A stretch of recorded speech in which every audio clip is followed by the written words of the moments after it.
Intinya itu partai politik adalah kelompok yang terorganisasi yang berusaha merebut atau mempertahankan kekuasaan yang bertujuan mendapatkan kekuasaan politik secara konstitusional melalui pemilihan umum. Partai yang menang kemarin siapa ya? Kedengaran nggak suaranya nih? PDI, Pak. PDI. Pak. PDI, Pak, 2019, Pak. Fungsi partai politik itu apa nih? Jangan lupa absen ya kalian ya. Baik, Pak.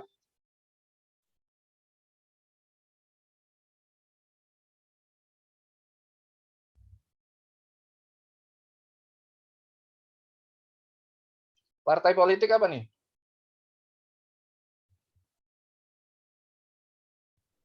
Itu, Pak, sebagai sarana sosialisasi politik untuk dapat menjadi pemenang dalam pemilihan umum. Selain itu? Ada nggak yang namanya Leo Bakti Holland sini?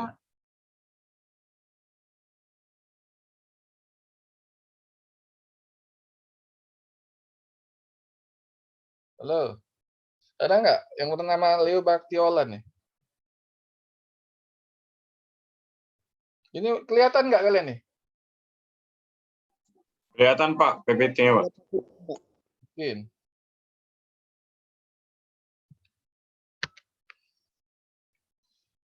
Kelihatan ya? Iya, Pak, kelihatan, Pak.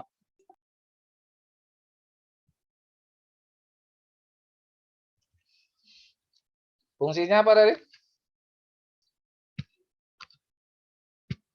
Sosialisasi politik, rekrutmen, partisipasi politik, komunikasi politik, dan sarana pengatur politik ya. Kurang lebih kayak gini.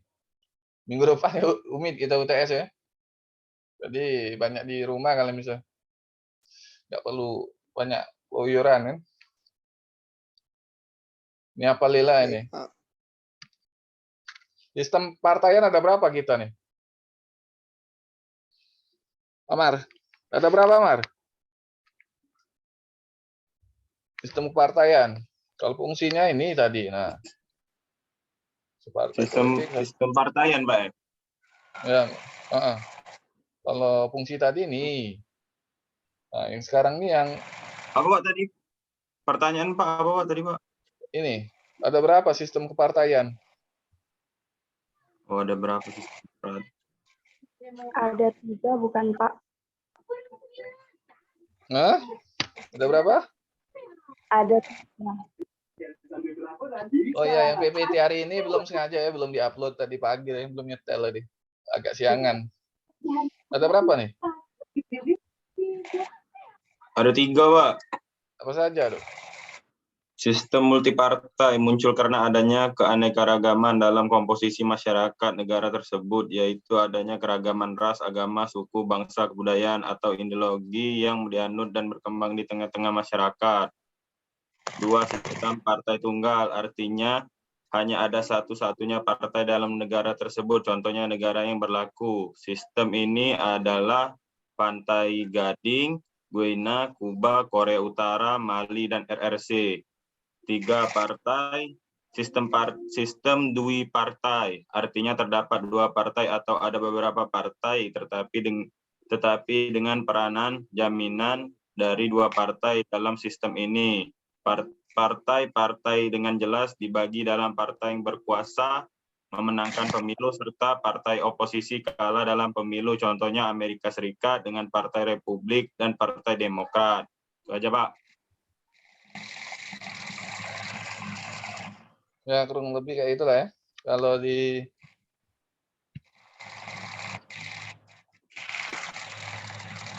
sistemnya ada ini ya. Ada 3 sistem partai tunggal itu di Cina ya. Atau di partai komunis kan di Cina itu partai tunggal. Dui partai itu di Amerika.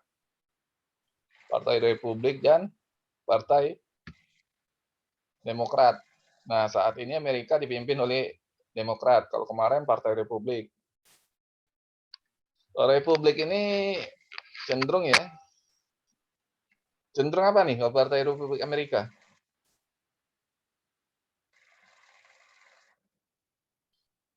cenderung nggak deket sama Cina kalau itu. Kalau Demokrat cenderung deket dengan Cina, tapi sering main masalah farmasi, obat-obatan kayak gitu kalau Demokrat.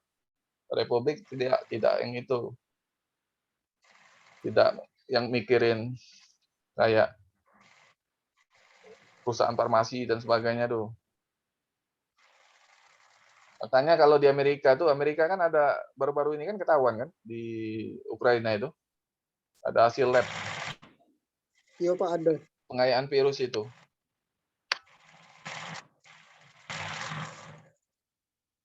Donald Trump sama Biden tuh beda tuh pandangannya itu. Beda banget. Nah, kalau multi partai itu di Indonesia itu. Ya, dulu sempat berapa partai Indonesia ini banyak juga kan multi partainya. Tahun 99 itu 48 partai, berkurang 24 kan, lalu berkurang lagi 2 partai. Dan terakhir ini berapa partai kita? 12 atau berapa? Pemilu kemarin.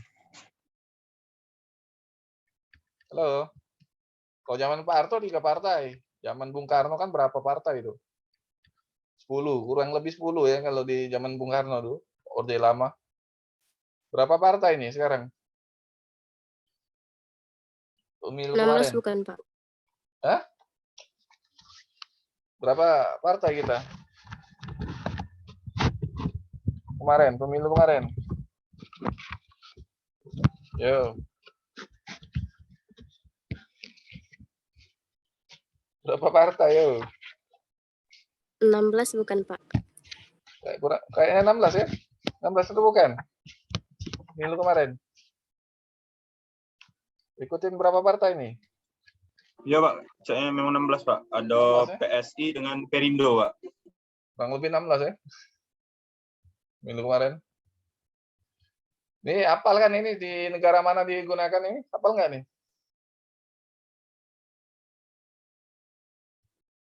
Apal kan?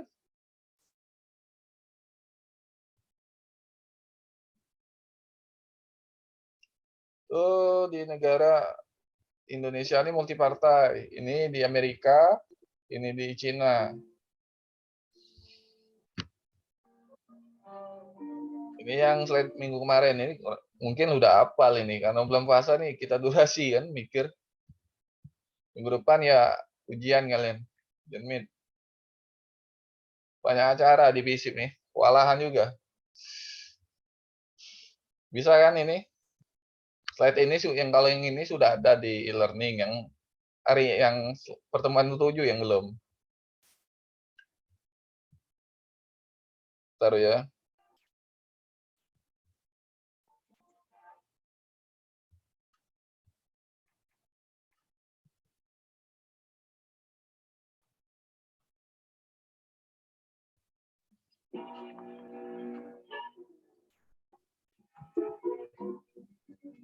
Nah, ini yang sistem pemilu. Sebenarnya banyak dari pengantar ilmu politik sama sistem politik ini berkaitan dengan mata kuliah yang lain sebenarnya. Ini cuman sekilasnya kan. Kalau mau detailnya di mata kuliah yang selanjutnya kan. Nah, pemilihan umum itu apa yang kalian tahu itu? Pemilihan umum. Orang kan tahu. Ini belum diupload memang ini bahannya nih. Halo. Proses memilih seseorang untuk mengisi jabatan politik tertentu. Proses apa nih? Cuma kita ambil intinya aja ya. Pemilihan umum itu ya salah satu sarana penggantian pemimpin yang demokrasi. Sistem ini dianggap sebagai sarana ya, bukan sarana ya. Sarana ini sorry. Sarana pelaksanaan kedaulatan rakyat. Pemilu ini dapat diterjemahkan sebagai sarana untuk mengisi sebuah jabatan tertentu melalui pilihan-pilihan yang dibuat oleh sejumlah orang. Pemilu ini bisa mempertahankan juga, bisa mengganti pemimpin juga ya. Baik pemimpin pemimpin atau anggota dewan sebagai sarana untuk mendapatkan pemimpin, entah itu dia mengganti atau mempertahankan. Bisa juga anggota dewan, sarana anggota dewan untuk dapat jabatan atau mempertahankan. Itu pemilihan umum kan. Pemilihan umum nih fungsinya untuk apa nih? Pemilihan umum. Fungsinya apa nih? Septian nih. Ada nggak Septian nih? Fungsi pemilihan umum untuk apa nih?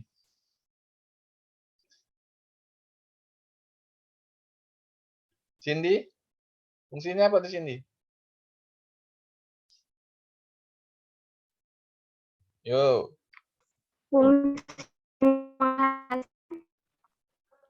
Kepemimpinan yang benar-benar mendekati kehendak rakyat. Oleh karena itu, pemilu merupakan salah satu sarana legitimasi kekuasaan. Pemilu dapat dikatakan aspiratif dan demokratis apabila memenuhi beberapa persyarat. Ya bisa. Ya kan salah satu sarana ini konstitusi itu untuk mengganti pemimpin atau mempertahankan pemimpin kan.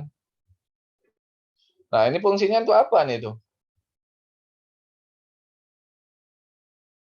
Ini fungsi pemilihan umum nih. Yo.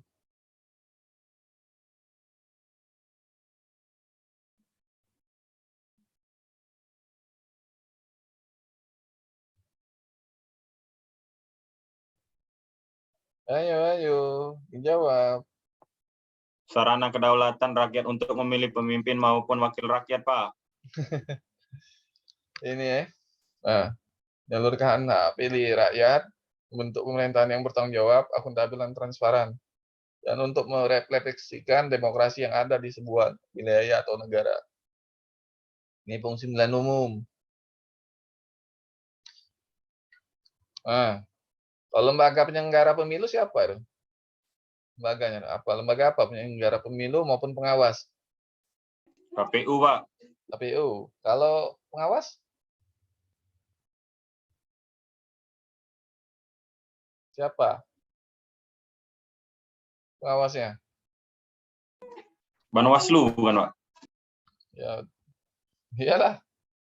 KPU kan. Sampai ke daerah kan KPUD kan. Kalau daerah kan KPUD. Kalau ini bawa Bawaslu ya, kalau pengawas. Ini nggak tahu nih pemilu kemarin nih, ini fungsinya kayak gimana nih Bawaslu. Menurut kalian nih berita-berita yang tentang 3 periode itu gimana tuh? Menurut kalian itu? Itu kan sebenarnya kan akal-akalan aja kan, akal-akalan kelompok pelintir kepentingan aja. Sebenarnya pemilu 2019 kemarin agak janggal juga hasil pemilihannya. Kok diam-diam diumumin hasilnya kan? Itu kalau data dari Australia itu ada yang janggal. Cuman nggak tahu lah. Kemana yang benernya walau-walam ya. Menurut kalian itu mau nggak 3 periode? Tolak Pak, enggak Pak. Hah? Mau nggak 3 periode? Tidak, Pak. Nah, kalau mereka mau 3 periode sih bisa. 2/3 anggota dewan atau MPR ya, MPR umumnya itu sidang merubah undang-undang dasar amandemen itu, periode presiden diubah yang pasal 5 itu. Kalau mereka mau memaksakan kehendak, tapi harus ada usulan atau polling atau referendum dari masyarakat untuk menyetujui hal itu. Kalau mereka segelintir orang pakai big data kayak Menteri Luhut itu ya, itu harusnya dia tuh pikir dulu referendum ngajak masyarakat setuju atau enggak. Kalau cuma ngomongan dia doang toh, ya, orang mana mau percaya lah. Emangnya negara ini cuma punya dia, kan? Kalau negara ini punya dia ya nggak masalah kayak perusahaan. Itu harus ada aturannya juga itu tuh. Jangan harus lempar polling dulu ke masyarakat. Apakah referendum? Apakah masyarakat setuju atau enggak kan?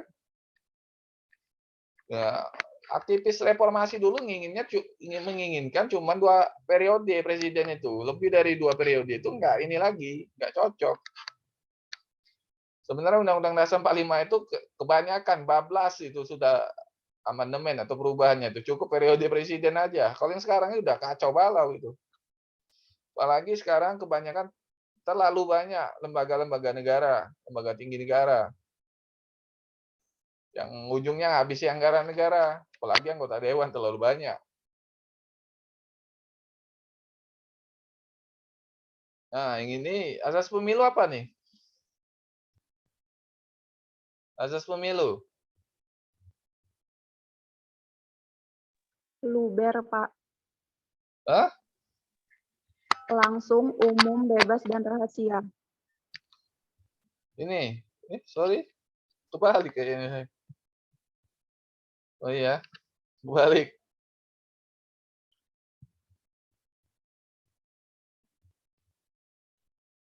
Apa tadi? Langsung, umum, bebas, terbuka, rahasia, jujur, adil. Itu gimana tuh? Asas pemilu nih. Apa nih? Langsung kayak mana nih langsung?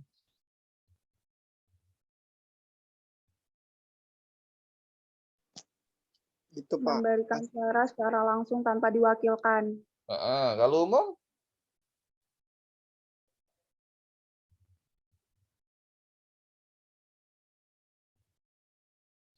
Bubar jurdil ini kan. Kalau bebas? Bebas milih ya. Umum siapa saja itu bisa memilih asalkan umurnya di atas 17 tahun atau juga sudah menikah. Kalau di bawah 17 tahun harus sudah menikah ya. Nah, kalau yang rahasia?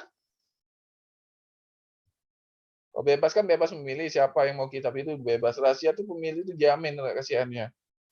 Kalau jujur? Harus jujur ya. Dalam penyelenggaraan pemilu harus jujur. Tapi nggak tahu lah ini, yang 2019, 2014 ini pertanda tanya itu. Kayak ini, kayak gimana gitu. Banyak kan ketua KPU-nya atau apa, hakim MK, ketua MK yang kena bui kan masuk obat atau bui atau juga ditangkap KPK. Itu kan kalau mau diusut, aneh itu. Kalau adil ya setiap pemilih ya mendapatkan perlakuan yang adil dan sama serta bebas dari kecurangan. Kurang lebih kayak gini ya. Ini udah paham ini, Pak. Umumnya kalian udah paham yang ini. Sistem pemilu ada berapa nih? Yo. Sistem pemilu. Ada berapa?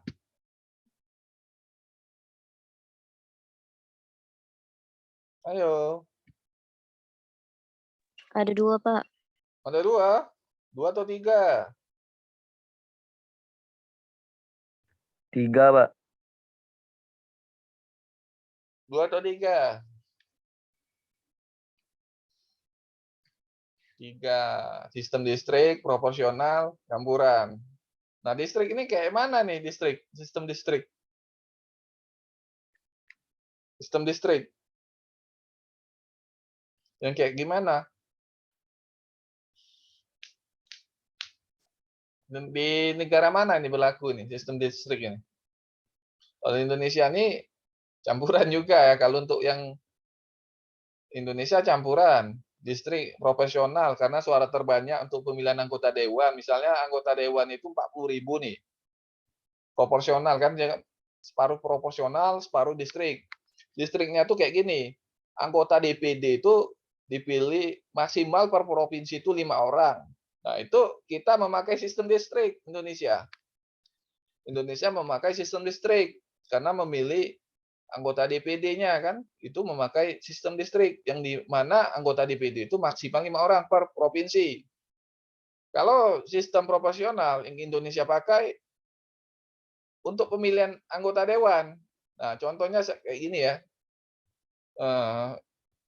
Di suatu daerah itu suara yang terbanyak itu misalkan 40.000, misalkan 40.000 suara itu untuk satu anggota dewan. Nah, di Palembang, di Sumsel misalnya dapat untuk anggota dewan itu cuma dapat 10 orang, berarti 400.000 suara kan? Sedangkan di Jawa Barat itu dapat 600.000 suara. Berarti mereka mendapatkan 15 apa nih anggota dewan. Proporsional tuh seimbang. Semakin banyak suara, semakin banyak suara, ya semakin ini dia, semakin banyak perwakilan. Makanya tidak dipatokkan ini, yang sistem proporsional ini. Suara ini kan ditetapkan jumlahnya misalnya kayak gini. Yang sistem distrik ini misalnya mau banyak suara atau enggak, itu anggota dewan tetap 5 orang. Ini sistem distrik. Kalau sistem proporsional, nah, suatu anggota dewan itu bisa jadi anggota dewan itu minimal 40.000 suara, harus mendapatkan 40.000 suara untuk satu anggota dewan. Misalnya di Sumsel itu anggota dewannya terpilih ya, itu 10 orang. Di Jawa Barat itu 15 orang. Artinya sistem ini yang namanya sistem berimbang, proporsional. Jadi satu anggota dewan itu kalau udah ambang batasnya 40.000, dia berhak untuk jadi anggota dewan. Karena berlaku untuk semua daerah. Nah, Indonesia campuran, sistem distrik dan sistem proporsional. Proporsional untuk digunakan anggota dewan, DPR, umumnya DPR ya. Sistem distrik Indonesia memakai sistem distrik dipakai untuk anggota DPD. Siapapun suara terbanyak, 5 orang terbanyak, itulah yang jadi anggota DPD. Dan ini distrik dipakai di negara mana nih? Amerika. Untuk lebih jelasnya bisa kalian baca di buku atau di artikel di jurnal ya, sistem distrik ini. Artikel atau buku.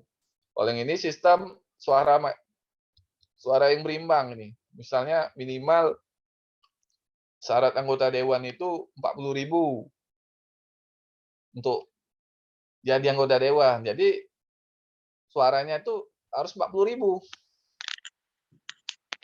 Coba kalian buka tuh sistem proporsional apa? Baca tuh.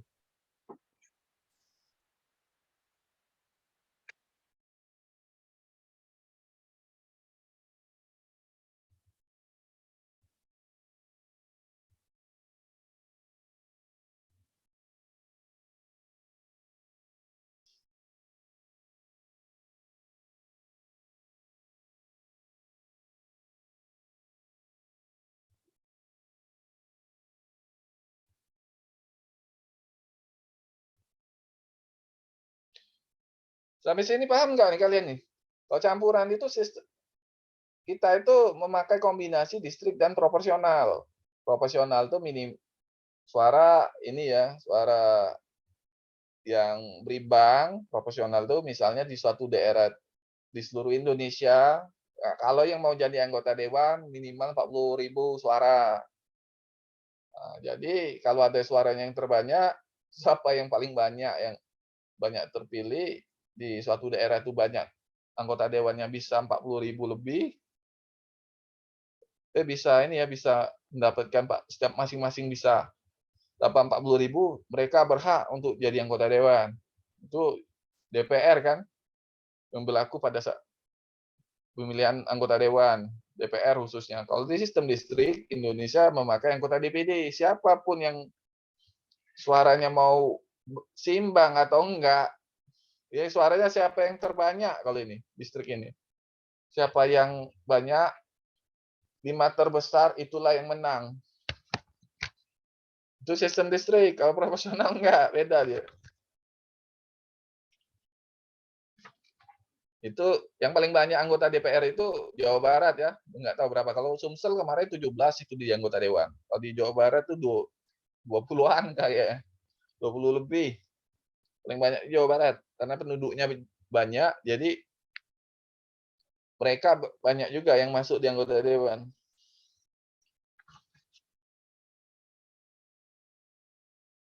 Kalau sistem distrik ini dipakai oleh Inggris, Amerika, Australia. Kalau kita pada pemilu berapa itu sempat pakai proporsional ya. Tapi nggak sepenuhnya proporsional. Karena sebelum ini ada anggota DPD di tahun 99 ke bawah ya umumnya. Sebelum ada perwakilan anggota DPD, Indonesia memakai sistem proporsional.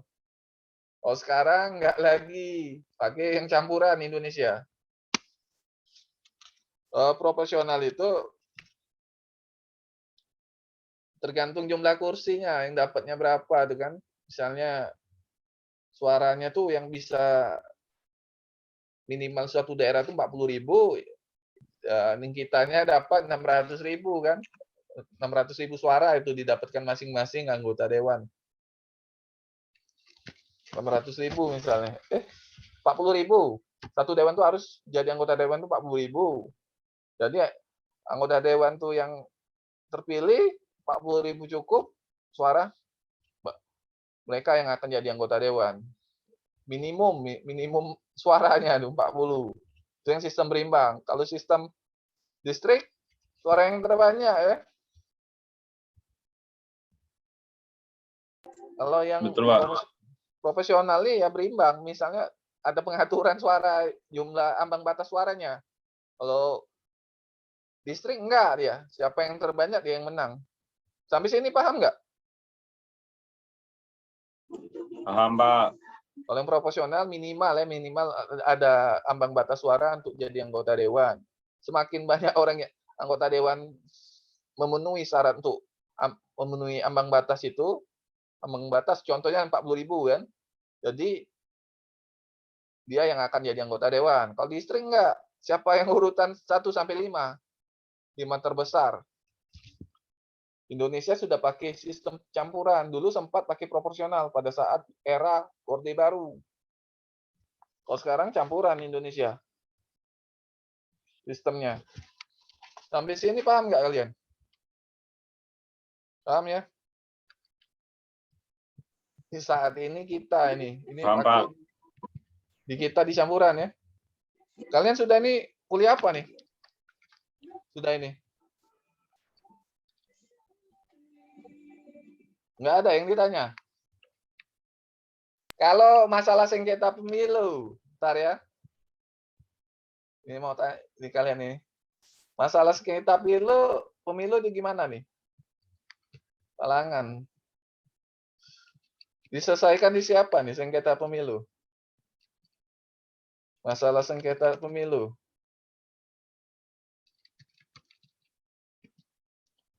Pemilu khususnya nih pemilihan ini ya, pemilu diselesaikan oleh lembaga apa nih?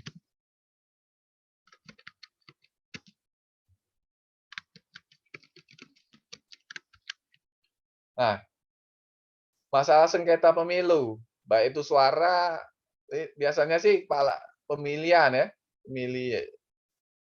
pemilihan itu. Siapa yang menyelesaikan masalah sengketa pemilu? Lembaga apa yang menyelesaikannya?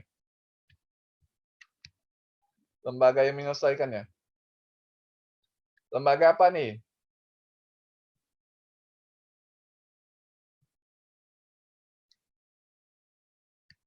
Lembaga apa? Nggak tahu. Nah, ini. Kalian ada nggak belajar ini? Pengantar ilmu hukum atau sistem hukum ada nggak?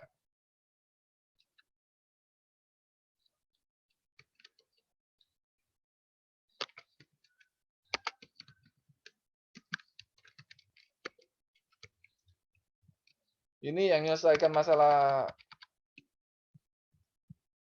pemilu, sengketa pemilu tuh ini.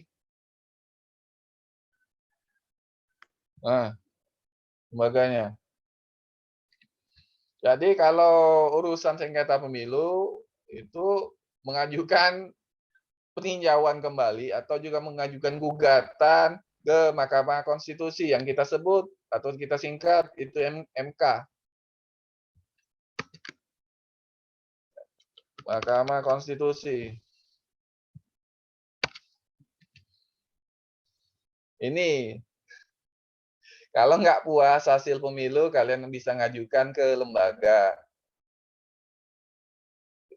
lembaga tinggi negara ya, salah satunya Mahkamah Konstitusi ini berdiri setelah ini ya reformasi. Dulu nggak ada lembaga ini. Karena zaman Pak Harto kan nggak pakai yang ini.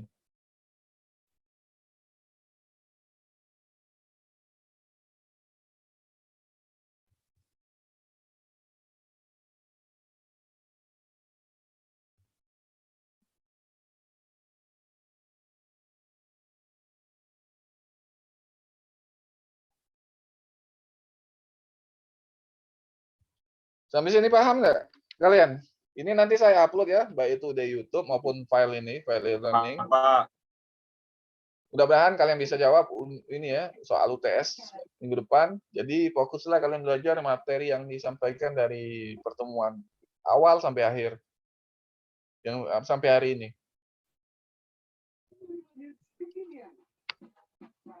Sistem yang dipakai pemilu ya kita pakai sistem campuran, yang campuran distrik kita pakai untuk anggota pemilihan ini, anggota Dewan Perwakilan Daerah atau DPD ya. Sedangkan sistem proporsional dipakai untuk pemilihan anggota DPR, DPRD, itu memakai sistem proporsional.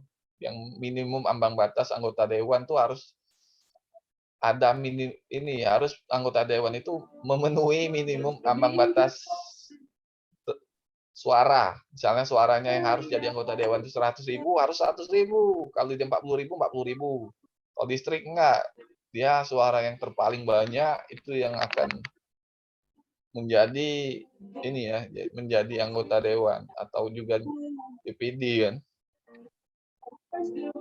Kalau nggak ada yang tanya, kita cukup sampai di sini dulu. Wabillahi taufiq wal hidayah. Wassalamualaikum warahmatullahi wabarakatuh. Sampai jumpa di pertemuan selanjutnya. Mudah-mudahan kalian bisa jawab ya. Untuk UTS minggu depan. Sedikit yang Baik, seharusnya Pak. banyak. Nanti kalian download ini ya di e-learning pertemuan 7, nanti saya upload. Sudah dulu. Wabillahi taufiq wal hidayah. Wassalamualaikum warahmatullahi wabarakatuh. Waalaikumsalam.